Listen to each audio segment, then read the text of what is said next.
Uttara university কর্তৃক আয়োজিত আজকের এই সিরাত আয়োজনের সম্মানিত সভাপতি, অত্র প্রতিষ্ঠানের সম্মানিত শিক্ষকবৃন্দ এবং আমার প্রাণপ্রিয় শিক্ষার্থীবৃন্দ, সময় খুবই অল্প, এর মধ্যে আমাদের নির্দিষ্ট বিষয়ে কথা বলতে হবে, আবার আপনাদের প্রশ্নগুলোর উত্তরও দিতে হবে। এজন্য আমি অন্য প্রাসঙ্গিক কোনো কথা না বলে সরাসরি আমার মূল প্রসঙ্গে প্রবেশ করছি। সম্মানিত উপস্থিতি, নবী করিম সাল্লাল্লাহু আলাইহি ওয়াসাল্লাম তিনি সেই মানুষ ছিলেন যার তারুণ্য আজ পৃথিবীতে তার তারুণ্যের সময়টাকে যেভাবে অতিবাহিত করে থাকে তার চাইতে ভিন্নতর কিছু কাজ, কিছু কর্মসূচি এবং বিশেষ কিছু কর্ম পদ্ধতি অনুসরণ করে তার জীবনকে তিনি গঠন করেছিলেন, যার ফলশ্রুতিতে বা তার সেই তারুণ্যের উপর ভর করে তার পুরো জীবন দাঁড়িয়েছিল এবং গোটা পৃথিবীতে সবচাইতে দুঃখ, দুর্দশা, বিপদ মাথায় নিয়ে একজন মানুষ আগমন করে পৃথিবীর সবচাইতে সফল, সবচেয়ে সার্থক মানুষে পরিণত হয়েছিলেন। তার নাম মুহাম্মদ সাল্লাল্লাহু আলাইহি ওয়াসাল্লাম। আমরা জানি তার গোটা জীবন ছিল দুঃখে ভরা, বিপদে ভরা। শত্রুতা, বাধা, বিপত্তি, ষড়যন্ত্র, ভেতর থেকে বাহির থেকে চতুর্মুখী আক্রমণ তাকে সারা জীবন মোকাবেলা করতে হয়েছে। প্রিয় মাতৃভূমি তাকে ত্যাগ করতে হয়েছে।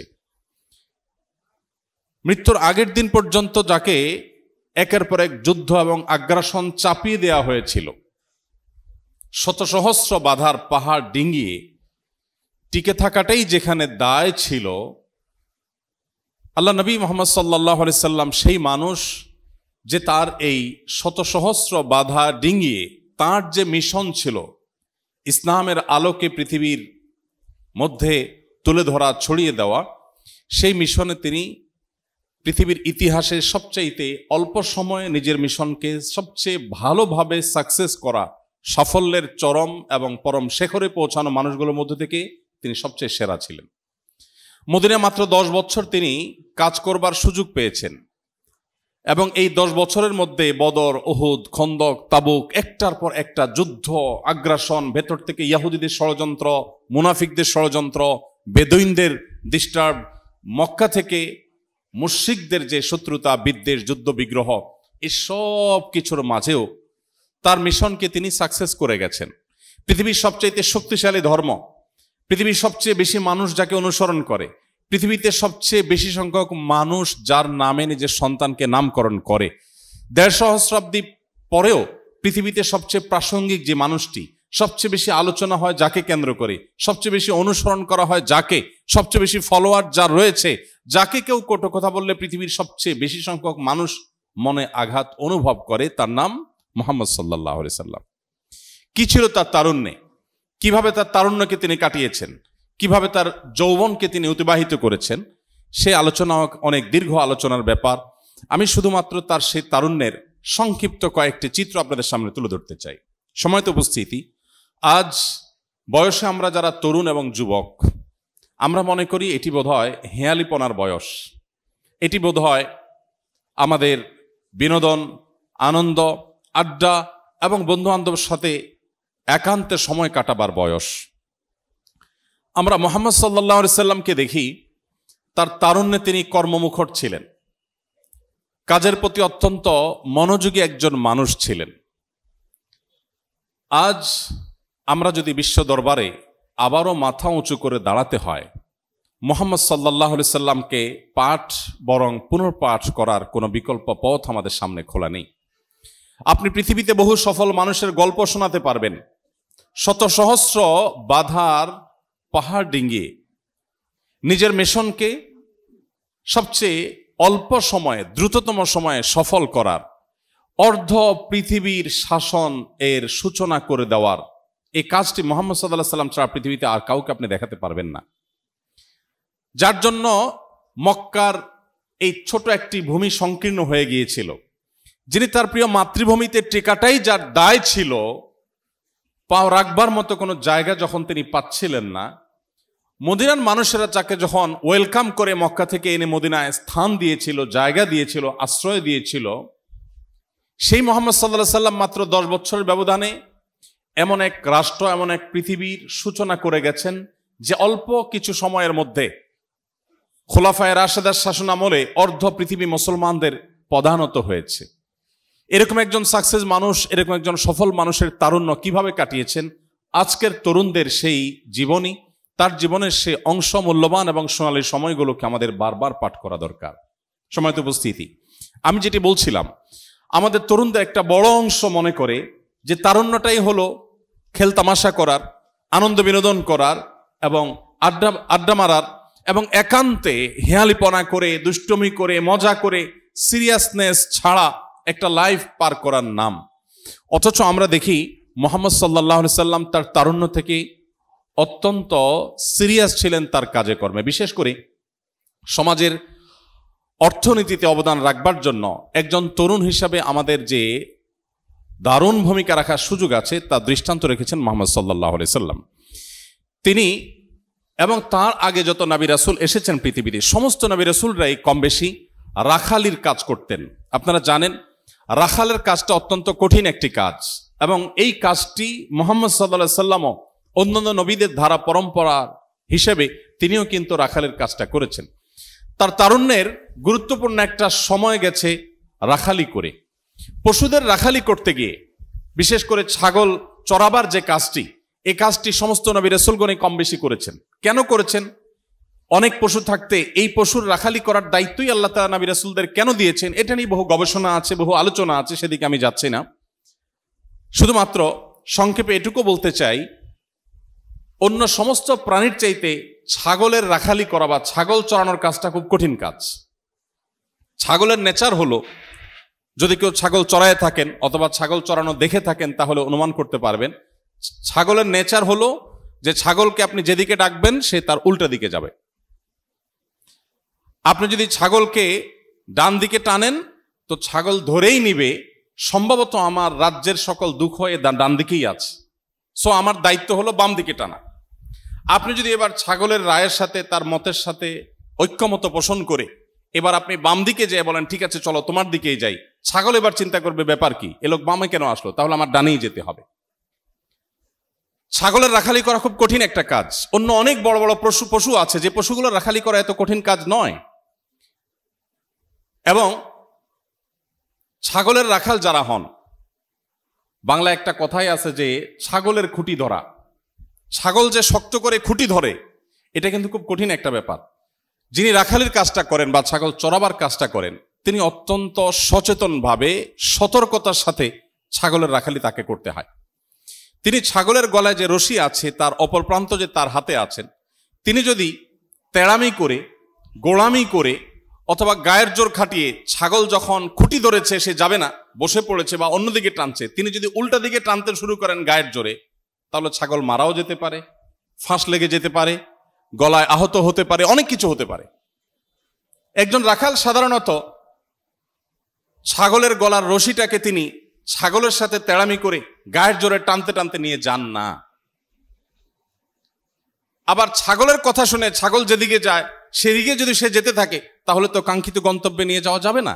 এক্ষেত্রে কখনো ছাগলকে তাড়া দিয়ে, কখনো পেছন থেকে তাড়া দিয়ে, কখনো সামনে থেকে রশি টেনে নানাভাবে কৌশলে তাকে তার গন্তব্যে নিয়ে যেতে হয়। নবী রাসূলদেরকে আল্লাহ রাব্বুল আলামিন ছাগল চড়াবার যে কাজটি সবাইকে করিয়েছেন, হয়তোবা এই কারণে অনেক গবেষকরা এটি বলেছেন যে সমাজের নানা শ্রেণী পেশার মানুষের মধ্যে যে অবাধ্য হওয়ার, আল্লাহর নাফরমানি করার প্রবণতা আছে, জাহান্নামমুখী টান আছে, আকর্ষণ আছে, সৃষ্টিগতভাবে মানুষের মধ্যে যে প্রবৃত্তি আছে, প্রবৃত্তি তাকে অন্যায় কাজের প্রতি টানে, আকর্ষণ করে। সাধারণত সচরাচর ভালো কাজের প্রতি আকর্ষণ হয় না। এই জায়গা থেকে একজন নবী, একজন রাসূল কিভাবে তার জাতিকে অত্যন্ত কৌশলে, তার বুদ্ধিমত্তা দিয়ে, আল্লাহর দেয়া জ্ঞান এবং প্রজ্ঞা এবং হিকমা দিয়ে তাদেরকে কিভাবে জান্নাতের পথে নিয়ে আসবেন সেই বিষয়ে তাদেরকে প্রশিক্ষণের অংশ হিসেবে এই কাজটি করিয়েছেন। তো আমাদের নবী সাল্লাল্লাহু আলাইহি সাল্লাম এই কাজটি অন্যান্য নবীদের ধারাবাহিকতা তিনিও করেছেন। তার তারুণ্যে যে সময়টা তিনি এই কাজ করেছেন, এই সময়টাতে তিনি তার এই কর্মমুখী জীবন যাপন না করলেও পারতেন। তিনি অন্য অনেকের মতো মক্কা যুবকদের মধ্যে একটা উল্লেখযোগ্য অংশ যারা যুদ্ধ বিগ্রহ করে, অনেকে আছে যারা রাহাজানে ছিনতাই করে তাদের যৌবনের একটা অংশকে পার করত। বিশেষ করে আমরা সেই সময়ের কথা বলছি যখন জাহিলি যুগ ছিল, ইসলাম পূর্ব জাহিলি যুগের যে আরবদের তরুণদের যে অবস্থা ছিল সেই অবস্থা থেকে আমাদের প্রিয় নবী সাল্লাল্লাহু আলাইহি ওয়াসাল্লাম সম্পূর্ণ ব্যতিক্রম ছিলেন। তিনি অত্যন্ত পরিশ্রমী একজন মানুষ ছিলেন, কর্মমুখর একজন মানুষ ছিলেন। তিনি তার এই বয়সের একটা পর্যায়ে যখন 20 বছর মাত্র পার হয়েছে, 20 পার হওয়ার সঙ্গে সঙ্গেই তার জীবনে সুযোগ আসে ব্যবসা করবার। মক্কার মানুষদের মধ্যে একটা কালচার ছিল, যাদের অর্থ আছে তারা অনেক উদ্যমী তরুণকে বা উদ্যমী ব্যবসায়ীকে তারা তাদের পুঁজি দিয়ে তৎকালীন সিরিয়াতে পাঠাতো। সিরিয়া থেকে তারা মক্কায় যে সমস্ত পণ্যের প্রয়োজন হতো সে সমস্ত পণ্য তারা আমদানি করত, আবার মক্কায় যে সমস্ত পণ্য পাওয়া যায় সেগুলো সেখানে রপ্তানি করত, অথবা নগদ অর্থ নিয়ে সেখান থেকে তারা মালামাল এনে মক্কায় বিক্রি করত। আবার কখনো নগদ অর্থ নিয়ে সেখানে কেনাবেচার কাজ সম্পন্ন করে প্রফিটের টাকাটা নিয়ে তারা মক্কায় ফিরত।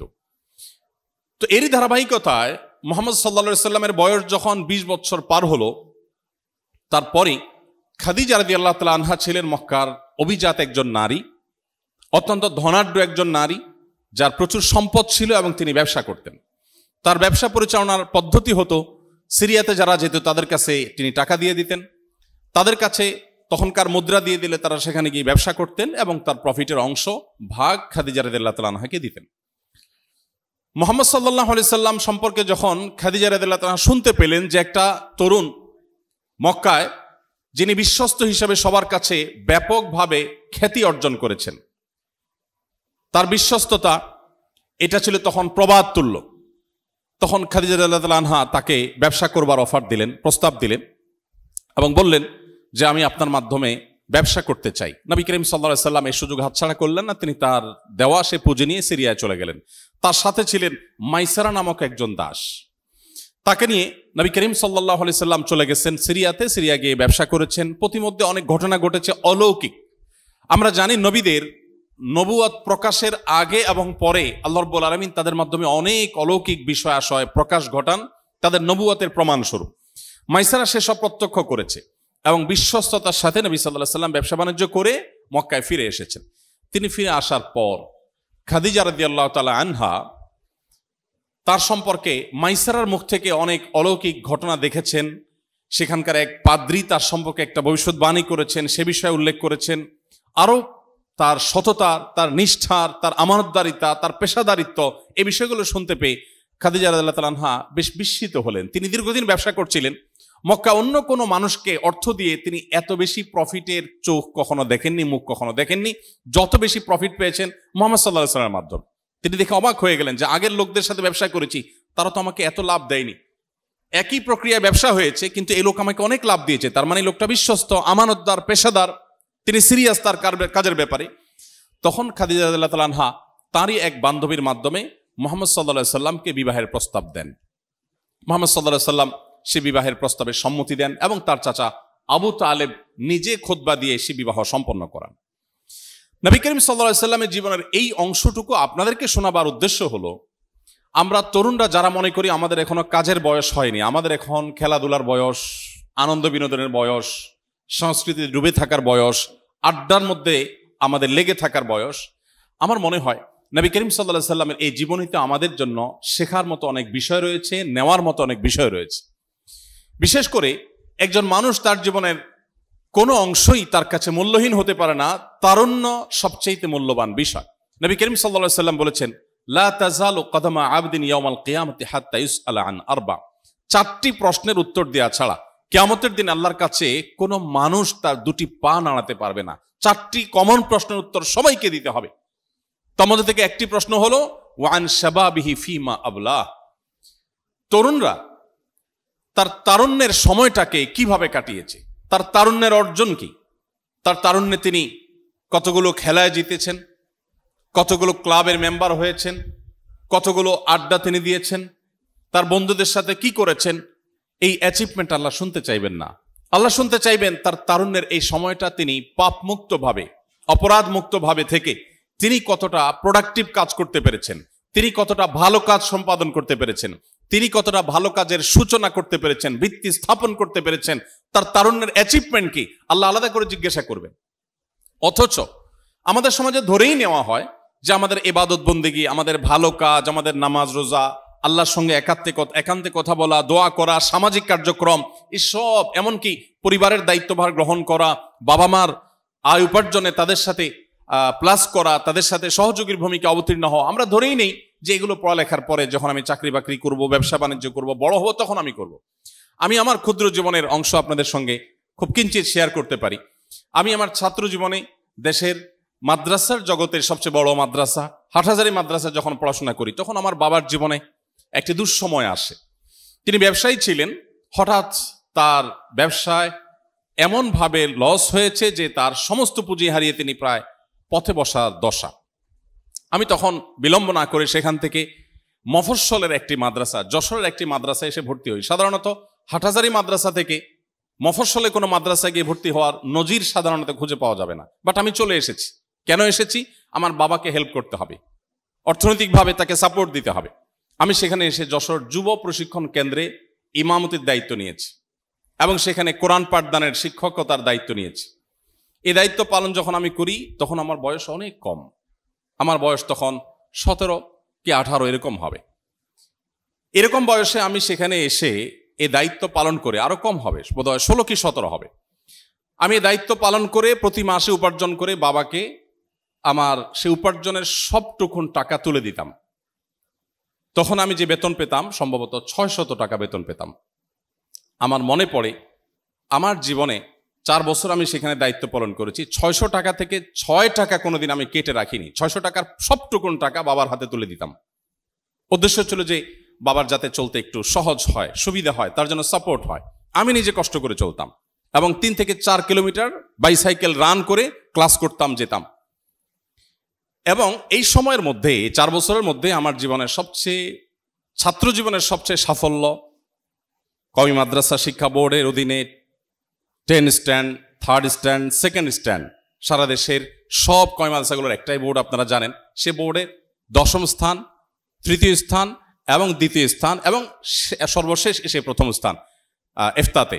সারা দেশে সমস্ত ছাত্রদের মধ্যে কম্পিটিশন করে এই স্থানগুলো আল্লাহ তাআলা আমাকে অর্জন করার তৌফিক দিয়েছেন। আমি কিন্তু একই সঙ্গে উপার্জন করছি এবং আমার বাবার ফ্যামিলিতে সাপোর্ট দিচ্ছি। এই কথাগুলো আপনাদেরকে এই জন্য বলা, আমাদের তারুণ্যর কথা মনে উঠলে আমাদের মনে হয় যে খেলাধুলা, বিনোদন, জাস্ট হেয়ালিপনা, জাস্ট আড্ডা, জাস্ট এমন সব কাজকর্ম যেগুলো প্রোডাক্টিভ কিছু নয়, না তার জন্য, না তার পরিবারের জন্য, না সমাজের জন্য, না দেশের জন্য, রাষ্ট্রের জন্য, না বিশ্ব মানবতার জন্য। আমরা সেই নবীর উম্মত, যেই নবী তার তারুণ্য থেকেই সমাজের অর্থনীতিকে সচল রাখবার জন্য ভূমিকা রেখেছেন, যে নবী তার তারুণ্য থেকেই ব্যবসা বাণিজ্য করেছেন, যে নবী তার তারুণ্য থেকে তার বিশ্বস্ততার প্রমাণ দিয়েছেন, যে নবীর বিশ্বস্ততার কারণে মক্কার সমস্ত মানুষেরা, এমনকি তার শত্রুতা যারা লালন করত তার প্রতি, সে মক্কার মুশরিকরা পর্যন্ত যাকে আল আমিন এবং বিশ্বস্ত মানুষ হিসাবে উপাধি দিতে বাধ্য হয়েছে। সময়ত উপস্থিতি, আমি আজ আপনাদের কাছে সেজন্য উদাত্ত আহ্বান রাখতে চাই, আসুন আমাদের তারুণ্যকে আমরা প্রোডাক্টিভ কাজে ব্যয় করার চেষ্টা করি। এটি মুহাম্মদ সাল্লাল্লাহু আলাইহি সাল্লামের আদর্শ, এটি মুহাম্মদ সাল্লাল্লাহু আলাইহি সাল্লামের তারুণ্য থেকে পাওয়া আমাদের শিক্ষা। নবী করিম সাল্লাল্লাহু আলাইহি সাল্লাম তার তারুণ্যে যে ব্যবসা করেছেন, শুধু তাই নয়, তার সারা জীবন তিনি ব্যবসার প্রতি মানুষকে উৎসাহিত করেছেন। তার একটি হাদিস রয়েছে, তিসআতু আশহারের রিজকি ফি তিজারা, আল্লাহ তাআলা পৃথিবীতে যত রিজিক রেখেছেন তার 10 ভাগের 9 ভাগ আল্লাহ তাআলা রেখেছেন ব্যবসার মধ্যে, বাণিজ্যের মধ্যে। আমাদের তরুণদের উল্লেখযোগ্য অংশ এখনো পর্যন্ত চাকরির জন্য তারা মরিয়া থাকে, তারা চাকরি করতে চায়, বিশেষ করে উদ্যোক্তা হতে চায় না, ব্যবসা করতে চায় না। আপনারা জানেন গোটা পৃথিবীতে ইহুদিরা যে প্রভাব বিস্তার করে আছে, আজ গোটা পৃথিবীতে তারা যে তাদের ছড়ি ঘুরাচ্ছে, গোটা পৃথিবীর অর্থনীতিতে, গোটা পৃথিবীর রাজনীতিতে, সবকিছুতে তারা প্রভাব বিস্তার করছে। সংখ্যায় তারা খুবই নগণ্য, কিন্তু তারা এই যে কাজটা করতে পারছে, এর অন্যতম সিক্রেটসগুলোর একটি হলো প্রত্যেক ইহুদি, প্রত্যেকে তারা উদ্যোক্তা হওয়ার চেষ্টা করে। পৃথিবীর বড় বড় উদ্যোগগুলো আপনারা আমার চেয়ে ভালো জানেন, সবগুলো ইহুদিদের কন্ট্রোলে। দুর্ভাগ্য সেই মুসলিম তরুণের জন্য, যে মুসলিম তরুণ চাকরি করার জন্য, অন্য অর্থে আরো সহজ অর্থে, সরল অর্থে চাকর হওয়ার জন্য যে মুসলিম তরুণ চেষ্টা করে। আমি আপনাদেরকে উদাত্ত আহ্বান রাখতে চাই, আমাদের নবী মুহাম্মদ সাল্লাল্লাহু আলাইহি সাল্লাম তিনি চাকরি করেছেন, চাকরিকে আমি খারাপ বলছি না, তিনি অন্যের অধীনে কাজ করেছেন, কিন্তু তার জীবনের বড় অংশ কেটেছে চাকরি করে নয়, ব্যবসা করে, উদ্যোক্তা হয়ে। মনে রাখবেন, কোনো কাজ কখনো ছোট হয় না। আপনি ক্ষুদ্র থেকে ক্ষুদ্র কাজ শুরু করেন আল্লাহর উপরে ভরসা করে, আপনার তারুণ্যের যে অবসর সময়টা, সেই সময়টাতে আপনি প্রোডাক্টিভ কাজ করেন, সেখান থেকে দেখবেন আপনি অনেক মানুষের উপার্জনের পথ উন্মোচন করতে পেরেছেন। আল্লাহ আপনার জীবনে বারাকা দিয়েছে। আপনি জীবনে অনেক হেয়ালিপনা থেকে, অনেক ভুল বিচ্যুতি থেকে বেঁচে থাকতে পারবেন যদি আপনার তারুণ্যের অবসর সময়টাকে প্ল্যান ওয়াইজ আপনি কাটাতে পারেন। এজন্য আমি আপনাদেরকে উদাত্ত আহ্বান রাখতে চাই, আপনারা পড়াশোনা শেষে, এমনকি পড়াশোনা চলাকালীন সময় আপনারা কোনো না কোনো উদ্যোগের সাথে সম্পৃক্ত হয়ে যাবেন। আমরা সুন্নাহ ফাউন্ডেশন থেকে এদেশের বেকার তরুণ তরুণীদেরকে তাদের কর্মসংস্থান করে দেওয়ার জন্য, তাদেরকে ব্যবসার পথে তুলে দেবার জন্য আমরা আসুন্না স্কিল ডেভেলপমেন্ট ইনস্টিটিউট করেছি। এখান থেকে আমরা নানামুখী প্রশিক্ষণ দিয়ে যুবকদেরকে, যারা চাকরি করতে আগ্রহী, প্রথমে ব্যবসা করতে যারা আগ্রহী নন, শিখতে চান, তাদেরকে আমরা বিভিন্ন প্রতিষ্ঠানে চাকরি দেওয়ার উদ্যোগ নেই। আর যারা ব্যবসা করতে চান, বিশেষ করে মেয়েদেরকে প্রশিক্ষণের পর বাসায় বসে তার নিজের উপার্জনে যে করবার মতো সেই উপার্জন উপকরণ দিয়ে তাদেরকে আমরা তাদের পথে নিজের পায়ে দাঁড়াবার ব্যবস্থা আমরা করে দেওয়ার চেষ্টা করি। আসুন্নাহ ফাউন্ডেশনের এই ক্ষুদ্র প্রচেষ্টা, এটা আরো বৃহৎ আকারে করা সম্ভব হবে। আমাদের যে স্বপ্ন সেটা আরো ভালোভাবে বাস্তবায়ন করা সম্ভব হবে যদি আপনারা সবাই উদ্যোক্তা হন এবং ব্যবসার ক্ষেত্রে সামিল হন। আমি আপনাদেরকে বিনয়ের সাথে আহ্বান করতে চাই, আসুন সবাই উদ্যোক্তা হওয়ার চেষ্টা করুন এবং উদ্যোক্তা হওয়ার জন্য যা যা প্রয়োজন, সেই প্রশিক্ষণ, সেই ট্রেনিং, সেই রিহার্সেল, সেই জানাশোনা, সে বিষয়ে জ্ঞান অর্জন করা, সে অভিজ্ঞতা অর্জন করা, সেগুলো আমাদেরকে করতে হবে। আমাদের তারুণ্য থেকে যদি আমরা এই কাজগুলো করি তাহলে হবে নবী করিম সাল্লাল্লাহু আলাইহি সাল্লামের প্রকৃত অনুসরণ এবং তার তারুণ্যকে অনুসরণ করে আমাদের জীবনকে কাটানো। সম্মানিত উপস্থিতি, নবী করিম সাল্লাল্লাহু আলাইহি সাল্লামের তারুণ্যের আরেকটি গুরুত্বপূর্ণ দিক হলো, সমাজে সচরাচর সকল যুগেই মুরব্বী শ্রেণীর মানুষ, অভিজ্ঞ, পড় খাওয়া এবং বয়সে যারা সিনিয়র, তারাই সাধারণত সমাজে যে কোনো নিজেদের মধ্যকার সমাজের মধ্যে বিবাদমান বিভিন্ন বিতর্ক, বর্ষা, মতভিন্নতা, ঝগড়া, ফাসাদ, এগুলোর মীমাংসার কাজটা করেন। মুহাম্মদ সাল্লাল্লাহু আলাইহি সাল্লাম সেই তরুণ ছিলেন যিনি তারুণ্য থেকেই সমাজের মানুষের মধ্যকার বিবাদমান সমস্ত ঝগড়া, ফাসাদ দূর করবার জন্য সব প্রণোদিত হয়ে তিনি উদ্যোগী হতেন এবং তিনি সেগুলো দূর করার জন্য ভূমিকা রাখতেন। ঐতিহাসিক একটা ঘটনা প্রত্যেক সিরাত পাঠক মাত্রই জানেন, আপনারা বারবার হয়তো পড়েছেন। নবী করিম সাল্লাল্লাহু আলাইহি সাল্লামের তারুণ্যে, তার যৌবন বয়সে এরকম একটি কাজ করবার সুযোগ এসেছে যখন মক্কার কাবা ঘরকে পুনর্নির্মাণ করবার উদ্যোগ নেওয়া হয়েছিল। নবী করিম সাল্লাল্লাহু আলাইহি সাল্লামের দাদা আব্দুল মুত্তালিবের নেতৃত্বে এবং কুরাইশ বংশের নেতৃস্থানীয় ব্যক্তিবর্গের উদ্যোগে মক্কার কাবাগরের যে দেয়াল, যে স্থাপনা, এটা বহু পুরাতন হওয়ার কারণে এটা ভেঙে পড়ছিল এবং কিছু অংশ ধ্বংসপ্রাপ্ত হয়েছে। সেখানে যে কেউ লাফ দিয়ে প্রবেশ করে যেতে পারত। তখন তারা উদ্যোগ নিলেন যে এটাকে পুনর্নির্মাণ করা হবে। পুনর্নির্মাণের উদ্যোগ যখন নেওয়া হলো, পুনর্নির্মাণ করাও হলো, যখন এটার ফিনিশিংয়ে এসে আমরা যে হাজরা আসওয়াদ পাথর দেখি, কালো পাথর, এই পাথরটি স্থাপন করার প্রশ্ন আসলো, তখন তাদের মধ্যে মতবিরোধ দেখা দিল। কুরাইশের বিভিন্ন অংশ, তাদের বিভিন্ন উপগোত্র, তাদের মধ্যে এটা নিয়ে বিবাদ, বচসা শুরু হয়ে গেল, কে এই সম্মানজনক কাজটা করবে। তখন প্রত্যেকেই যার যার মতো করে দাবি তুললো যে আমরা এটা রাখবো, আরেক গোত্র বললো আমরা রাখবো।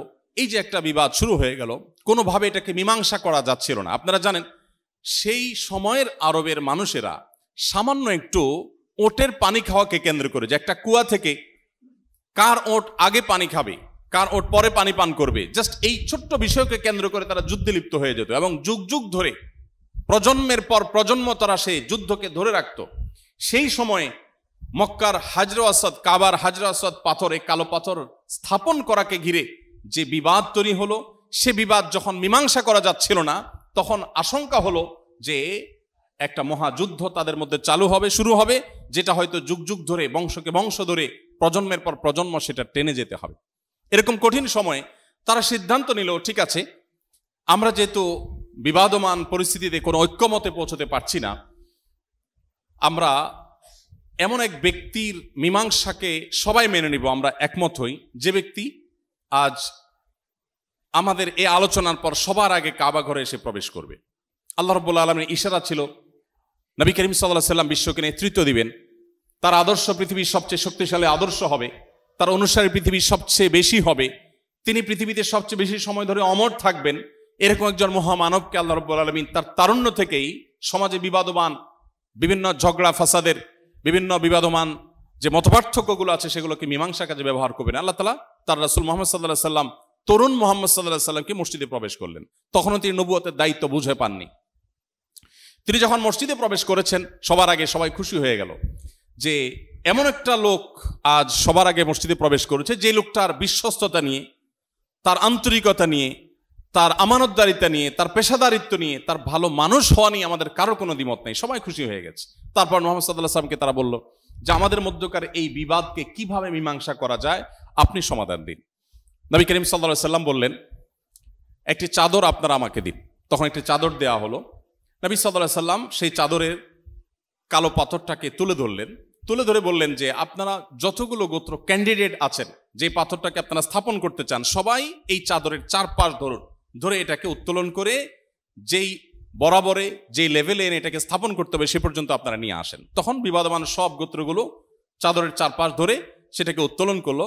নবী করিম সাল্লাল্লাহু আলাইহি ওয়াসাল্লাম জাস্ট শুধুমাত্র উত্তোলন করার পর সেটাকে যথাস্থানে রেখে দিলেন। রেখে দেওয়ার পর নবী সাল্লাল্লাহু আলাইহি ওয়াসাল্লাম বললেন, তাহলে এই কালো পাথর মক্কার সম্ভ্রান্ত বংশ কুরাইশের বিশেষ কোনো উপগোত্র বা বিশেষ কোনো ব্যক্তি রাখেনি, আজ আপনারা সবাই মিলে এক পাথর স্থাপন করলেন। সবাই খুশি হয়ে গেল, মীমাংসা হয়ে গেল, তাদের বিবাদ দূর হয়ে গেল এবং সমস্যার সমাধান হয়ে গেল। আজ এই গল্পটি আপনাদেরকে শোনাবার উদ্দেশ্য হলো, আমার তরুণ বন্ধুরা, আমরা আজকের সমাজে কোথাও কোনো গন্ডগোল হলে সেখানে কোনো তরুণের চেহারা কল্পনা করতে হয় দুর্ভাগ্যজনকভাবে। কোনো বাসে কোনো হেল্পারকে মারধর করার কোনো ঘটনা শুনলে সেখানে কোনো কলেজ বা ইউনিভার্সিটি কোনো স্টুডেন্ট থাকতে পারে, সেই ধারণা আমাদের জন্ম হয়।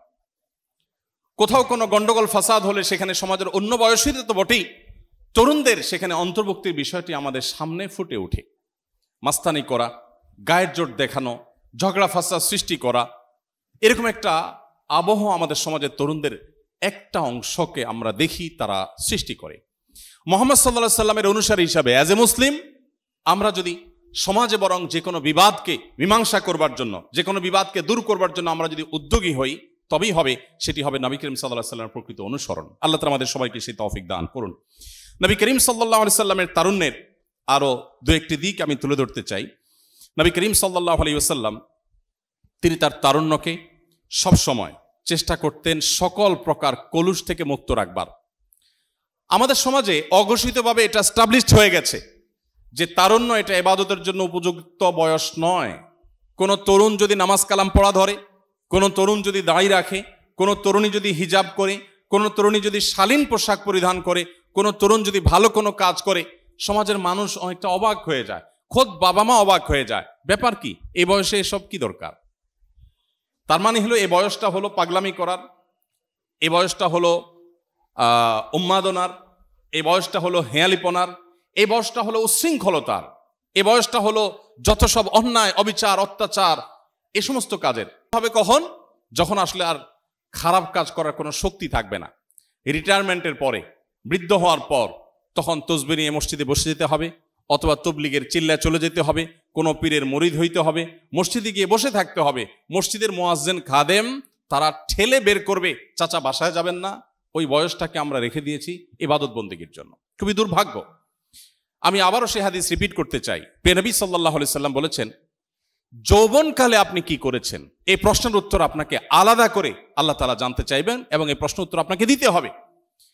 নবী করিম সাল্লাল্লাহু আলাইহি সাল্লাম আমাদের তারুণ্যকে ইবাদতের মধ্যে, ভালো কাজের মধ্যে কাটাবার নির্দেশ করেছেন। দেখুন, আমাদের সমাজে তারুণ্যকে ভালো কাজে কাটাতে হয় না, এই যে একটা ধারণা স্টাবলিশড হয়ে গেছে, যার ফলশ্রুতিতে বার্ধক্যের সময়টার জন্য আমরা ইবাদতকে তোলা রেখে দেই, আমরা জমা রেখে দিই যে বার্ধক্য এলে আমরা করব।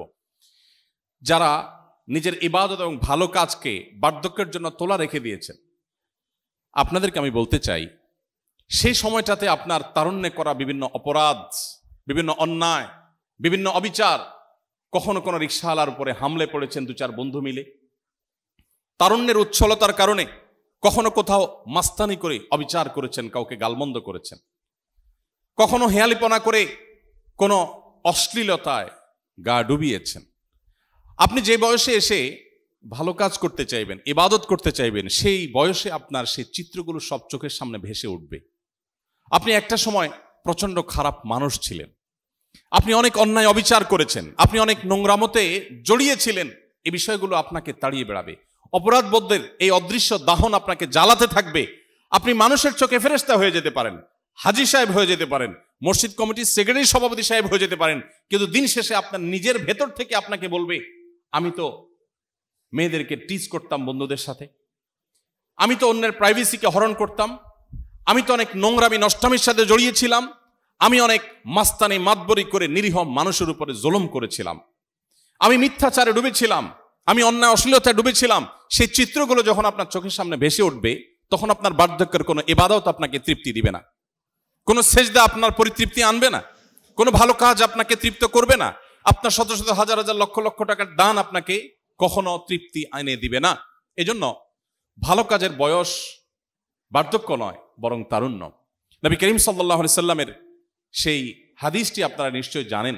7 শ্রেণীর মানুষকে আল্লাহ রাব্বুল আলামিন কিয়ামতের ভয়াবহতম দিনে আরশের নিচে ভিআইপি প্যান্ডেলে স্থান দিবেন। কিয়ামতের যে দুঃসহ পরিস্থিতি থাকবে, মাথার খুব কাছাকাছি সূর্য অবস্থান করবে, বৈজ্ঞানিকভাবে এত কাছাকাছি অবস্থান করলে মানুষ ছাই হয়ে যাওয়ার কথা, কিন্তু হবে না।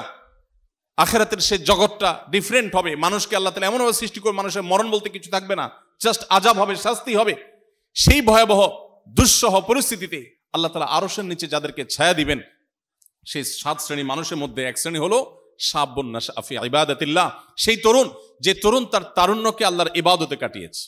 আমি আমার তরুণ বন্ধুদেরকে বলতে চাই, তারুণ্যে আপনি বহু হেয়ালিপনা করেছেন, অনেক খেয়াল খুশি মতো চলেছেন, বন্ধুদের সাথে হাসি তামাশা আড্ডাবাজি করে কাটিয়েছেন।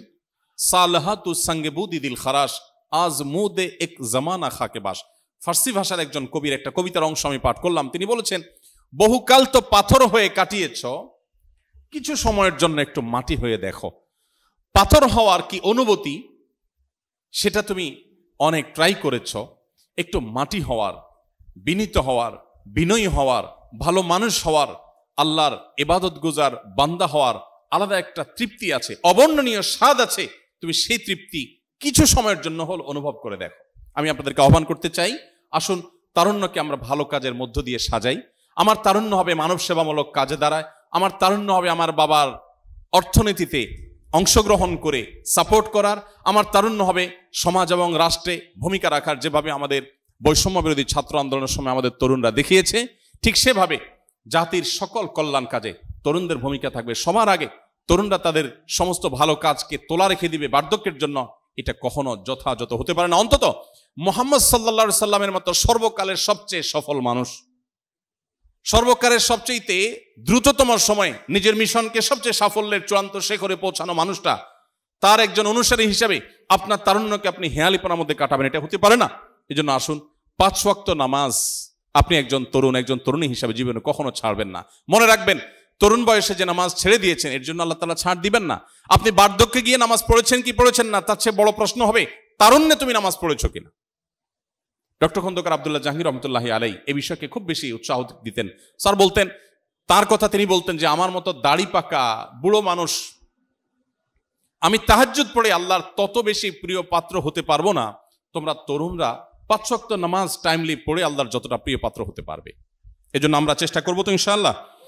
আমি আর খুব বেশি আপনাদের সময় নিতে চাই না, আমার সময় ইতোমধ্যে অনেকখানি শেষের দিকে আমরা চলে এসেছি। নবী করিম সাল্লাল্লাহু আলাইহি সাল্লাম তার তারুণ্য ইবাদতের মধ্যে তিনি কাটিয়েছেন, ভালো কাজের মধ্যে তিনি তারুণ্যকে কাটিয়েছেন, এবং সকল প্রকার অশ্লীলতা, অন্যায়, অনাচার থেকে আল্লাহ তাআলা তাকে সেভ করেছেন, হেফাজত করেছেন। তার জীবনের তারুণ্যের একটি ঘটনা আপনারা অনেকে শুনে থাকবেন। একবার তিনি তার বন্ধুদের সাথে কোথাও ঘুরতে যাবেন, একটু একান্তে সময় কাটাতে যাবেন, তারুণ্যের যে উচ্ছলতা সেটা একটু দেখতে যাইবেন, বন্ধুদের সাথে আগ্রহ প্রকাশ করলেন এবং বন্ধুদের সাথে তিনি গেলেন। কোথাও একটা বিবাহের অনুষ্ঠানে তারা প্রবেশ করলেন, সেখানে তৎকালীন যুগে যে সমস্ত বিষয় হতো, সেখানে সকল আয়োজনে মাদকদ্রব্য এটা সবচাইতে কমন বিষয় ছিল। সেখানে নর্তকীর নাচ থেকে নিয়ে গান, মিউজিক সব ছিল, উচ্ছৃঙ্খলতার সকল আয়োজন ছিল। মুহাম্মদ সাল্লাল্লাহু আলাইহি সাল্লাম সেখানে বন্ধুদের সাথে প্রবেশ করার সাথে সাথেই আল্লাহ রাব্বুল আলামিন তার এই নবীকে, যিনি তখন নবুয়তের দায়িত্ব বুঝে পাননি কিন্তু তিনি নবী, সেই মুহাম্মদ সাল্লাল্লাহু আলাইহি সাল্লামকে তরুণ বয়সেই আল্লাহ রাব্বুল আলামিন এমনভাবে ঘুমে আচ্ছন্ন করে দিলেন, তার শরীর ভেঙে এমনভাবে ঘুম এসে পড়ল, তিনি শুয়ে পড়লেন, কোনোভাবে তিনি জেগে থাকতে পারলেন না। এবং রাতভর যত উচ্ছৃঙ্খলতা হয়েছে সেখানে সেই বিবাহের অনুষ্ঠানে, তার কোনো ছিটে ফোঁটাও তাকে স্পর্শ করলো না। তিনি ঠিক তখন ঘুম থেকে জেগে উঠলেন যখন দেখলেন রাত পোহানো হয়ে গেছে, সবার সকল উচ্ছৃঙ্খলতার সকল আয়োজন শেষ হয়ে গেছে, পরিসমাপ্ত হয়েছে। তখন থেকে ঘুম থেকে জেগে উঠলেন এবং তিনি ফিরে আসলেন। মক্কার মুশরিকদের সেই সমাজে যত অনাচার ছিল তার কোনোটি তাকে স্পর্শ করতে পারেনি। আপনারা একটু আগে প্রফেসর মুখতার ভাইয়ের বক্তব্যে শুনছিলেন, আল্লাহ নবী মুহাম্মদ সাল্লাল্লাহু আলাইহি সাল্লামকে খাদিজা রাদিয়াল্লাহু তাআলা আনহা থেকে 6টি সন্তান দিয়েছেন। তার 4টি হলো কন্যা আর 2টি হলো পুত্র সন্তান। সেই সমাজে কন্যা সন্তান জন্মগ্রহণ করা, কন্যা হয়ে জন্মগ্রহণ করাটাকে অপরাধ মনে করা হতো। মুহাম্মদ সাল্লাল্লাহু আলাইহি সাল্লামকে আল্লাহ তাআলা 4টি কন্যা সন্তান দিয়েছেন এবং তারা সবাই বেঁচে ছিলেন এবং পরিণত বয়সে স্বাভাবিকভাবে তাদের সবার মৃত্যু হয়েছে। অথচ 2টি পুত্র সন্তান আল্লাহ দিয়েছেন, তাদের একজন আব্দুল্লাহ আর একজন কাসেম। তাদের উভয়কে আল্লাহ তাআলা একেবারে বাল্যকালে বরং শৈশবে তাদেরকে আল্লাহ তাআলা নিয়ে গেছেন। তার মানে মক্কার মুশরিকরা কন্যা সন্তান হলে সেটাকে দোষণীয় মনে করত। আপনারা আয়াত শুনেছেন, ওয়াইদা বুশিরা আহাদুহুম বিল উনসা যাল্লা ওয়াজহুহু মুসওয়াদ্দান ওয়া হুয়া কাযীম। যখন কারো কন্যা সন্তান হয়েছে, মেয়ে জন্ম হয়েছে, এই কথা বলা হলে তার মুখটা কালো হয়ে যেত। সেই সমাজে মুহাম্মদ সাল্লাল্লাহু আলাইহি সাল্লাম 4টি কন্যার বাপ, পরিণত বয়স পর্যন্ত যারা বেঁচে ছিলেন। এটা ছিল সমাজের বিরুদ্ধে তার সংগ্রাম। এখানে তার হাত ছিল না, আল্লাহ তাআলা তাকে দিয়ে এটা করিয়েছেন। তাকে আল্লাহ তাআলা এই কন্যা সন্তানের বাবা হিসাবে সারা জীবন গর্বের সাথে রেখেছেন। তিনি মেয়েদের মুক্তির জন্য যা কাজ করেছেন সেটা আলাদা টপিকের বিষয়। আপনারা ইতিপূর্বে অনেক কিছু শুনেছেন, আমি সেদিকে যেতে চাই না। আমি শুধু একটি কথা বলতে চাই, মুহাম্মদ সাল্লাল্লাহু আলাইহি সাল্লাম পৃথিবীর পরিবর্তনে যে ভূমিকা রেখেছেন, বিশেষ করে তার তারুণ্যে, সেই ভূমিকা আজ শুধু নয়, পৃথিবীর ইতিহাসে কোনো তরুণ, কোনো মানুষ রাখতে পারেনি। তার সমাজের বুকের উপর দাঁড়িয়ে আমরা বৈষম্য বিরোধী আন্দোলনের মধ্য দিয়ে একটা নতুন বাংলাদেশ পেয়েছি। বৈষম্যের বিরুদ্ধে তিনি কি করেছেন সেটি আলাদা একটা লম্বা টপিকের বিষয়। বিদায় হজের ঐতিহাসিক ভাষণে মক্কার জাহিলি সমাজের বুকের উপর দাঁড়িয়ে তিনি বলেছিলেন, কোন আরবের উপর কোন নন আরবের কোন শ্রেষ্ঠত্ব, কোন নন আরবের উপর কোন অ্যারাবিয়ানের কোন শ্রেষ্ঠত্ব নাই, কোন কৃষ্ণাঙ্গের উপর কোন শ্বেতাঙ্গের উপর কোন কৃষ্ণাঙ্গের কোন শ্রেষ্ঠত্ব নাই। শুধু নীতিবাক্য দিয়ে ক্ষান্ত হন নাই, তার সবচেয়ে কাছের মানুষটি যিনি তার ডেপুটি হিসেবে মসজিদে মুয়াজ্জিনের দায়িত্ব পালন করেছেন, সে বিলাল রাদিয়াল্লাহু তাআলা আনহু, একাধারে বাহির থেকে আসা মানুষ, আরব না, অর্থাৎ মক্কার মানুষ না, আবার তিনি একসময় কৃতদাস ছিলেন, যাকে প্রচন্ডভাবে ঘৃণা করত মক্কার মুশরিকরা বা মক্কার সাধারণ মানুষেরা, মানুষের মর্যাদা যাকে দিত না।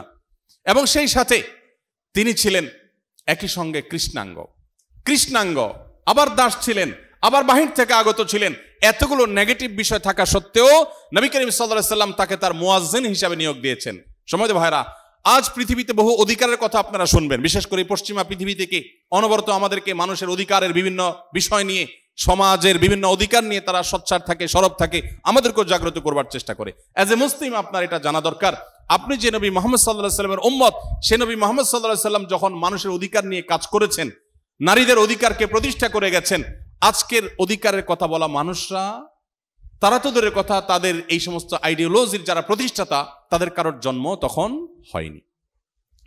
আজ অধিকারের কথা বলাটা আমি বিভিন্ন জায়গায় বলার চেষ্টা করি, এটা অনেকটা ফ্যাশনের ব্যাপার হয়ে গেছে।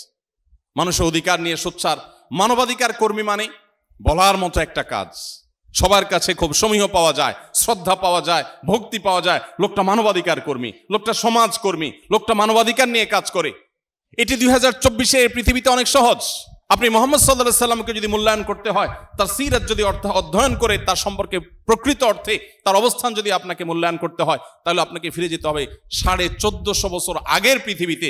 1450 বছর আগের পৃথিবীতে নবী করিম সাল্লাল্লাহু আলাইহি সাল্লাম যখন অধিকারের কথা বলেছেন, আজকে মানুষের অধিকার নিয়ে কথা বললে বিদেশি ফান্ড পাওয়া যায়, প্রজেক্ট পাওয়া যায়, ফাইল পাস করা যায়, মিডিয়াতে শিরোনাম হওয়া যায়, লাইক কমেন্ট পাওয়া যায়, বাহবা পাওয়া যায়। এটা একটা ফ্যাশনের ব্যাপার, এটা একটা গৌরবের ব্যাপার। মুহাম্মদ সাল্লাল্লাহু আলাইহি সাল্লাম যখন নারীর অধিকার নিয়ে কাজ করেছেন, দাস মুক্তির জন্য কাজ করেছেন, শ্রমিকের অধিকার নিয়ে কাজ করেছেন, মানবতাকে মুক্তির জন্য কাজ করেছেন, তখন তার সে কাজকে অ্যাপ্রিসিয়েট করার মতো মানুষ পৃথিবীতে ছিল না। গোটা সমাজ তার বিরুদ্ধে ছিল, প্রতি মুহূর্তে তাকে সংগ্রাম করতে হয়েছে। আপনি তার উম্মত, অতএব আসুন তারুণ্যকে, তার আদর্শকে অনুসরণ করে, তার তারুণ্যকে অনুসরণ করে আমরা তারুণ্যকে কাটাবার চেষ্টা করি।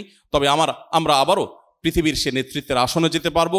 পৃথিবী আমাদেরকে গাইড করবে না, আমরাই পৃথিবীকে গাইড করতে পারবো ইনশাআল্লাহ তাআলা। সম্মানিত উপস্থিতি, নবী করিম সাল্লাল্লাহু আলাইহি সাল্লাম তারুণ্যের এই বয়সটাকে তিনি সকল প্রকার কলুষ মুক্ত রেখেছেন। তার তারুণ্যে কোনো প্রকার কালিমা তিনি লাগতে দেননি, কোনো কালিমাকে স্পর্শ তিনি হতে দেননি। তার তারুণ্যের সবটুকুন সময় তিনি আল্লাহর আনুগত্যে কাটিয়েছেন এবং সকল অন্যায় অশ্লীলতা থেকে বিরত রেখেছেন।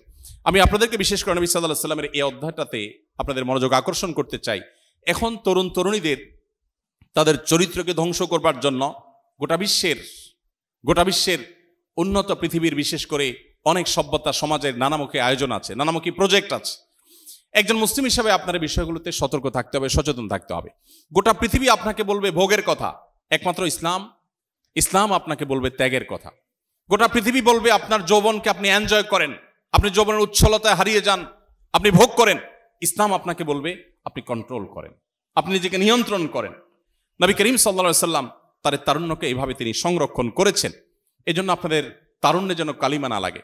আমাদের মুখতার ভাই বিবাহ সম্পর্কে বলছিলেন, একজন মুসলিম তরুণ তার তারুণ্যে মনে চাইল আর কোনো পাপাচারে লিপ্ত হয়ে গেলেন, আল্লাহর অবাধ্য হয়ে গেলেন, বিবাহ বহির্ভূত কোনো সম্পর্কে জড়িয়ে পড়লেন, এটি কোনো মুসলিমের সাথে অন্তত যায় না। একজন মুসলিম তরুণ এতটা ঢিলা হওয়া উচিত না, এতটা তার নিজের যেখানে খুশি সেখানে তিনি কাত হয়ে গেলেন, সেখানে তিনি একেবারে এঙ্গেজ হয়ে গেলেন, সেখানে তিনি নত হয়ে গেলেন, এটা মুসলিম তরুণের সাথে অন্তত যায় না। পৃথিবী মানুষের চরিত্রের ব্যাপারে, বিশেষ করে কোনো মানুষ বিবাহিত লাইফে থাকলে, তিনি যুগলবন্দি জীবনে থাকলে অন্য কারোর সাথে সম্পর্ক রাখাটাকে গোটা পৃথিবীর সকল সমাজ খারাপ মনে করে। এটাকে মনে করা হয় নীতিহীনতা, যে তুমি একজন স্ত্রী থাকা সত্ত্বেও আরেক নারীর প্রতি কেন আসক্ত, স্বামী থাকা সত্ত্বেও আরেক পুরুষের প্রতি কেন আসক্ত, এটাকে গোটা পৃথিবীর মানুষ দোষের বিষয় মনে করে। নবী করিম সাল্লাল্লাহু আলাইহি সাল্লাম যে জীবন দর্শন আমাদেরকে দিয়ে গেছেন সেটা এর চাইতে আরো কয়েক ধাপ এগিয়ে। সেটা হলো আল্লাহ আপনাকে যে তারুণ্য দিয়েছেন, এ তারুণ্যের সবটুকুন ভালোবাসা আপনি জমিয়ে রাখবেন আপনার সে জীবন সঙ্গিনীর জন্য। আপনার কপালে, আপনার ভাগ্যে যিনি আছেন তার জন্য সবটুকুন ভালোবাসাকে আপনি জমিয়ে রাখবেন। আপনি জানেন আপনার জীবনে, বৈবাহিক জীবনে একজন সঙ্গিনী আসবেন, এটা এক্সপেক্টেড।